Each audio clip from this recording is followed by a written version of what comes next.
Mainit pa rin po ang usapin tungkol sa impeachment trial ni Vice President Sara Duterte na sinasabi ni Amy Marcos at ng ilang kaalyado ni Sara Duterte na failed na, napatay na wala ng kahihinatnan. At ang pabago-bagong isip ni Senate President Chis Escudero tungkol dito sa impeachment ni Sara Duterte na para bang pagkahaba-haba man ng prosesyon, papatayin lang din naman pala nila yung impeachment case. Magandang araw po sa inyong lahat and welcome sa Usapang Tito Manny.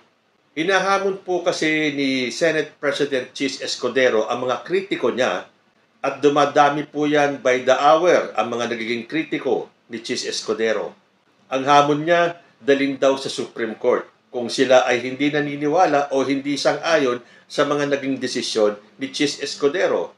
Pero halatang-halata na po ng taong bayan kung saan nakakiling itong si Chis Escudero. Na tila ba ginago niya ang mga Pilipino. Tayong mga ordinaryong tao na hindi naman abogado, nalilito, ako po nalilito dahil silang mga senador ay hindi magkatugma, hindi sila magkita, hindi sila magkaisa sa kanilang interpretasyon sa batas. Pero sino po ba ang tama? Yung mga humihiling na ituloy ang impeachment o ang kampo ni Chis Escudero na ngayon pa lang ay pinatay na ang impeachment case ni Sara Duterte. Napanood ko po ito sa DCWB kung saan in-interview nila ang isang constitutional law expert sa katauhan ni Attorney Domingo Cayosa. Pakinggan po nating mabuti dahil sasagutin niya po lahat ng ating mga katanungan mula doon sa pag-antala ni Chis Escudero na simulan forthwith yung impeachment trial hanggang sa huli na sinasabi niyang bahala na ang 20th Congress kung itutuloy ang impeachment o hindi. At tama ba ang ginawa ng ilang mga senator judges sa pangunguna ni Amy Marcos? Dahil ang alam natin, bawal po silang magkomento tungkol dyan sa impeachment case na yan. To think na sila ay isa sa mga senator judges. Pakinggan po nating mabuti at kayo na po ang humusga. Alright. Issue ngayon yun, Weng. Yes, totoo naman Pwede yan. ba siyang tumawid sa 20th Congress? Totoo. Ang alam ko may nagpetisyon sa Supreme Court, pinapa-define ano ang forthwith. Okay. 'Di ba? Pero hindi sa pagkakatanda ko do sa mga nabasa ko, hindi kasama sa tinatanong sa Korte Suprema yung kung pwede bang tumawid ng pero kung sa bagay, kung halimbawa i-define ng Supreme Court ng forthwith, baka matakal din doon yun, masegwa yan. Maganda nga, kung pwedeng tumawid ng next Congress. Sa totoo lang, actually, sinabi na ni dating Senate President Tito Soto yan na baka ma-question sa Supreme Court. Yes, oo.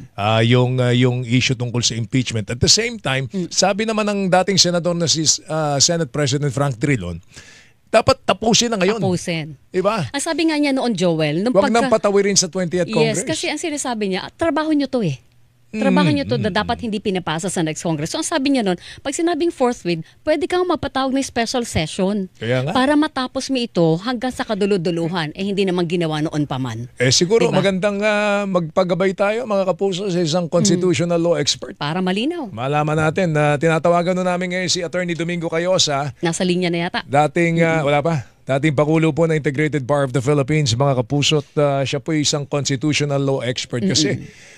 Weng, ang daming issue na dapat nating malaman dito. Sa totoo lang, ang meron tayo ngayon ay yung mga pahayag ng mga congressman, yung pahayag ng ilang mga social media influencers na may mga bank account daw na kinakailangan makita. Dahil very damning daw yung evidence dun sa bank account na yun. Na gusto nating, sige na, patingin. Gusto namin makita. Depende yan. Kung may small lady ulit. Ito na, nasa linya na natin. Nasa linya po natin, mga kaposi, si Attorney Domingo Cayosa, constitutional law expert at syempre, dating Pangulo ng Integrated Bar of the Philippines. Attorney Cayosa, live kayo sa Saksi sa Double B. Good morning po. Good morning po, Attorney. Good morning. Magandang umaga po sa nakikinig sa inyong programa. Si Joel tsaka si Weng po ito. At Attorney, ano nga ba? Bigyan nyo nga kami ng gabay kasi ngayon, pinag-uusapan, dapat bang tumawid pa sa 20th Congress? Pagka daw tumawid sa 20th Congress, ito pong impeachment, baka daw ma-question po ito. Yung constitutionality po nito. Pakigabayan nga po kami nalilito na rin dito sa issue ito, Attorney. Kung susundin lang ho yung konstitusyon at yung mga nauna ng kaso na kung saan sinabi ng Supreme Court that the Senate is a continuing body, wala sanang problema na tatawid sa 20th Congress yung sinimulang impeachment complaint laban sa Vice Presidente. Mhm. So bakit niyo po sinabing wala sanang problema? Meron bang kulatilya yon, Attorney Cayosa? Kaya ho tayo nagkakaproblema kasi yung ating mga hinalal na mga senador, iba na ang sinasabi, iba na ang kanilang kilos. Pero kung titingnan natin ang konstitusyon, maliwanag naman ho doon na dapat ho yan tuloy-tuloy. Pangalawa, doon mismo sa impeachment rules ng Senado, maliwanag naman na yung impeachment is a different kind of work, hindi ho yan legislative work. At kung titingnan natin ang sarili nilang rules, nangingibabaw. The impeachment should take precedence over the ordinary legislative agenda. When you say... Pag sinabi mo yun, Attorney Cayosa, di ibig sabihin, mali yung desisyon ni Senate President Escudero na mauna yung legislative priorities kumpara po sa impeachment trial. Kasi yun ang dinahilan po ng Senate President. Ganun po ba yun? Yun ho ang dahilan niya, di ho ba? Kung ayaw mo, pwede kang gumawa kung ano-anong mga dahilan. Pero ang sinasabi lang ho natin, malinaw naman ang kanilang impeachment rules. Malinaw din ho ang jurisprudence ng Supreme Court tungkol sa nature ng Senado. So wala ho saan ng ganyan. Pangalawa, di ba nagbitiw na rin ho sila ng salita noon nung umaangal tayo na bakit hindi forthwith? Bakit dinedelay nyo ng 3 months? Sabi niya, huwag kayong mag-alala pagdating ng after election, June 3, simulan namin yan. Ngayon, inurong na naman. Ngayon, sinasabing baka hindi matutuloy.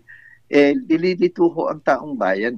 Hindi ho naman yung opinion nila o opinion natin o sino pa man ang masusunod dapat. Dapat yung malinaw na mandato ng konstitusyon, yung malinaw na existing jurisprudence ng Supreme Court, at saka yung Senate rules nila mismo. Balikan natin, Attorney, yung binanggit po ninyo, kailangan tuloy-tuloy itong impeachment. Ibig sabihin, pwedeng simulan ngayong kongresong ito na papatapos na at pwede naman natin yung itawid ng 20th Congress. Tama ho ba yun, Attorney? Tama ho. Yun ho ang sinasabi ng kasalukuyang mga batas at saka ng jurisprudence ng Supreme Court. Pero paano po yung ganitong sitwasyon, Attorney, na halimbawa, sa June 11, babasahin lang ng mga kongresista sa plenary ng Senate yung mga charges or allegations laban sa Vice Presidente. After that, a-adjourn na po ang buong 19th Congress. Papasok sa July ang 20th Congress, pero yung kabuuan na ng proseso ng trial, sila na po ang hahawak. Pwede po ba yun na parang pinasa mo yung kabuuan ng proseso sa next Congress para sa isang impeachment na ipinasa po sa iyong poder ngayon? Pwede ho naman yun. Sapagkat yung Senado ho naman, kahit nagpalit yung 12, yung kalahati niyan, it remains to be a continuing body. So, naisabit, tinanggap na ho nila nung 4 months ago. Tapos, babasahan ngayon. Di sabihin nila, ibigay sa Vice President, meron siyang 10 araw para sagutin yon. Pagkatapos yan, magsisimula na ang hearing. So, wala akong kaduda-duda dapat yan. Sila lang po naglalagay ng duda eh. Minsan nami-mislead ang ating taong bayan. Kung meron silang sariling agenda, whether personal or political, mas maganda ilahad na lang nila. Sabihin na lang nila. Kesa yung magkukunwari pa na kung ano-ano sa jurisprudence, sa konstitusyon, kung ano-ano. Malinaw po naman, yun ang sinasabi natin. Sundin na lang nila yung batas kasi mambabatas naman sila. Ang sinasabi ni Attorney Cayosa, kung merong paraan, kung gusto, maraming paraan. Kung ayaw, maraming dahilan. Okay. So, parang gano'n ang... pero okay na rin bang maisa lang na rin sa Korte Suprema? Para once and for all, tapos na po ito, Attorney. Well, meron nga nakasalang Yun nga ho ang nakakalungkot. Kung malinaw ho naman yung konstitusyon, malinaw ang rules nila, meron ng existing jurisprudence, 1950, and then panahon ho ni GMA, yung Neri case, yung Ermita case, paulit-ulit na sinasabi ng Supreme Court, continuing body ang Senado. Doon pa rin sa record ng Constitutional Commission mismo, malinaw din ho doon na continuing body ang Senado. So wala hong kaduda. Sila lang ho naglalagay ng paduda dahil nga meron silang ibang gustong gawin. So wag na ho na sana nilang gamitin yung batas kung ang rason naman personal o political. Okay, dahil sa paliwanag ni Atty. Cayosa, wala yung sinasabi ng iba na may abuse of discretion sa panig na Senate President po dito. Wala ho sana kasi nga mandato yan ng konstitusyon. Yung impeachment ho, hindi laro ito. Hindi ho. Kung titignan natin ang nakasaad sa konstitusyon, the spirit and intent of the constitution, yung rules of the Senate, dapat priority ito, tuloy-tuloy. Kasi nga ho, to be fair to the Vice President, yung nasasakdal, to be fair dun sa mga congressman na naghain ng complaint, to be fair sa taong bayan. Kasi gusto nating malaman, totoo ba yan? Ano bang ebidensya? Ano bang depensa? It's about accountability of high public officials. Hindi ho biro-biro yan. So, they cannot trivialize it sana. Hindi ho optional yan sa kanila dapat. Kaso nga iba yung naging direksyon po ng Senate President sa kaasong ito, Atty. Cayosa. Well, personal niya ho yun. Siya ho ang mag-explain sa taong bayan at hindi ho naman mangmang yung taong bayan, nakakahalata na ho sila. Okay, ano ba nakikita niyong kahihinat na nito? Kasi may, sabi yun ni Senator Amy Marcos, tapos na itong impeachment na to. Oo. Parang natalo na kayo. Parang sinasabi by default. Parang ganun wala na agad yung impeachment case na ito. Ganun po ba yun? Tama po ba yun? Nakikita nyo bang ganun ang mangyayari kahinat na nito, Atty. Cayosa? Well, lahat ho naman ng senador or kahit sinong mamamayan entitled to his or her opinion. Kaya lang ho, ang napupunan natin dyan, mismo ho kasi yung mga senador, hindi nila tinutupad o kaya hindi nila sinusunod ang sarili ng rules. Bawal ho sa kanila sana magkomento. Saan ho kayo nakikita ng isang quest? Hindi pa nakita yung ebidensya, hindi pa nakita ang sagot ng kabila. Sasabihin na walang kaso ito. They have to understand that in the impeachment process, quest ho sila, di ba? Pinagsabihan na sila, remind na sila ng kanilang Senate President nung nauna, wag ho kayo magkomento dito.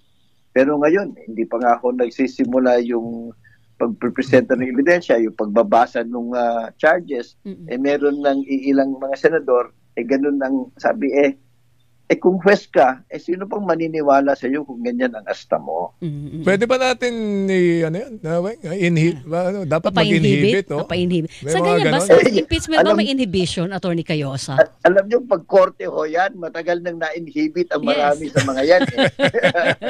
Meron ng prejudgment, ika nga. Pero sa impeachment court, walang inhibition, di ba, Atty. Cayosa? Oo, yun ang problema. Ang naiiba ho kasi ang impeachment process sapagkat it is a class by itself. Oo, kaya madaling bilangin kung ilan agad yung numbers impeachment kasi again, numbers and political game as para sa iba ang impeachment trial, attorney.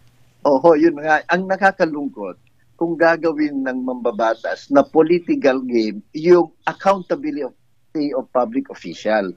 Di ho ba magkaiba sana yun. So sana naman unahin nila yung kapakanan ng taong bayan. Hindi pa ho natin pinag-uusapan kung guilty o hindi. Di ba? Kinakailangang malaman natin, totoo ba? Ano bang ebidensya? Ano ba ang kanyang depensa? At ano bang kanyang ebidensya? Yun ang importante kasi itong mga paratang, ang bibigat ho daang milyon. Pangalawa, yung pinaparatangan, hindi ho ordinaryong Juan de la Cruz.